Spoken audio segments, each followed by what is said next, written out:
So Servo is a new breed of RTS. It has economics and build-up and all the things that you would expect in an RTS, but it's really kind of spawned differently. One of the biggest things about Servo is that we have this RPG-like progression. As you play individual games of Servo, you'll collect gear for the servos, and between games you can change out what your team has equipped and things like that.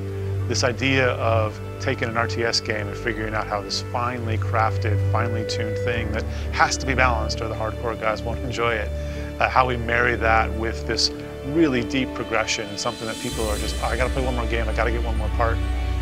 It's something we've been after for a long time, and Servo I think is actually a pretty good mix.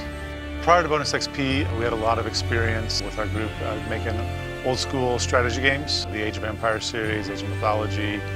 So one of the things that we wanted to do with Bonus XP when we started it was really build a team-focused culture. We have a small group of people, we're committed to doing original games that haven't been done before with a lot of team input. We do daily play tests and take feedback from the team. Everybody's involved in shaping the games and making it something that they love. Servo is set in the far future when mankind has made a mess of Earth and fled to the stars. Eventually they find their way back to Earth and try to solve the problem that they created there. The way you progress in Servo is by winning battles in any of our various modes. You earn new parts to invest in your servos, to add on to them new weapons and new body parts and new abilities to make them better fit your strategy. Like any strategy game, Servo has a lot of points of contention and things that you fight over. Fighting's good. For most of the games in Servo, it's going to be the bloom. When you play a strategy game, you're fighting over bloom.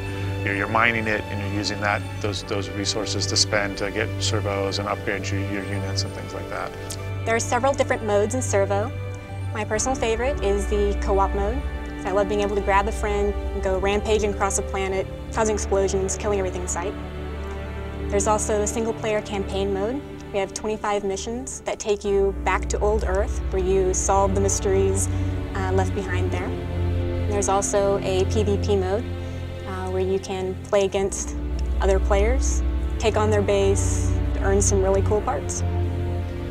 Servo is intended to be a little bit of a shorter experience. Most of the games that we play, whether they're co-op or competitive, they tend to be 10 or 15 minutes long, and that feels actually pretty great. You play a 10 or 15 minute game, you get a new part, you decide if you want to keep it. If you want to keep it, you go put it on one of your servos, and you have at it again.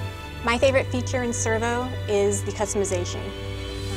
I love the reward of winning a match, getting some really cool new parts, going back and seeing how I can fit them onto all of my servos.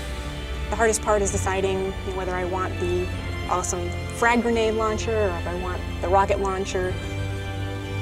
I guess I really should decide which one fits my strategy best, but usually I pick whichever one makes the prettiest explosion.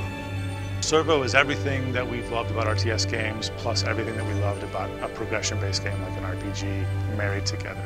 It's a simple, fun RTS to play, and then you have these units that you've made, these servos that you've built out over time, that you bring and you can put your imprint onto the RTS game and really make it yours. And I think that ability to be expressive and to be you, that's what Servo's about.